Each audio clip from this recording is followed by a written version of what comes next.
Now they sit at 14-8, third in the Eastern Conference. See, the Bucks are ahead of them by a couple of games. 4 games behind the Celtics. Now, they do own 2 of those 4 Celtics losses. That's how good the Cavs have been. Also, let's listen in head coach J.B. Bickerstaff on Evan Mobley taking on the challenges of playing bigger centers in the absence of Jarrett Allen. It's growth for sure.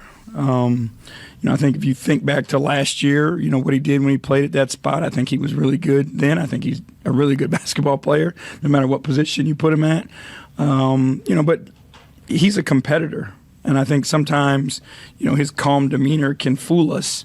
But I don't know anybody who has the fire that burns, hotter than his when it comes to competition. And he's not afraid. He's willing to take any challenge that we put in front of him. Embiid is, MVP caliber, one of the best centers in the game. And Evan went out and accepted the challenge. And Chris, we play that because we're setting up. You wrote an article about how he matched up against Joel Embiid. Take us through that and what impressed you.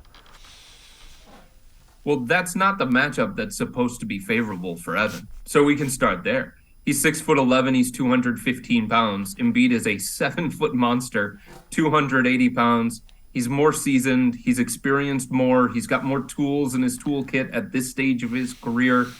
And those are the kinds of matchups, either last year or earlier this year, that Evan has struggled with. If you think back to the Minnesota game, which was Evan's worst performance all year, he couldn't get a shot off against Rudy Gobert, and he couldn't handle himself defensively against Rudy Gobert and Karl Anthony Towns. So for him to have the kind of success that he did against Embiid in the kind of matchup that isn't suitable for his current skill set, if we're being honest, Evan Mobley is a power forward in the NBA right now.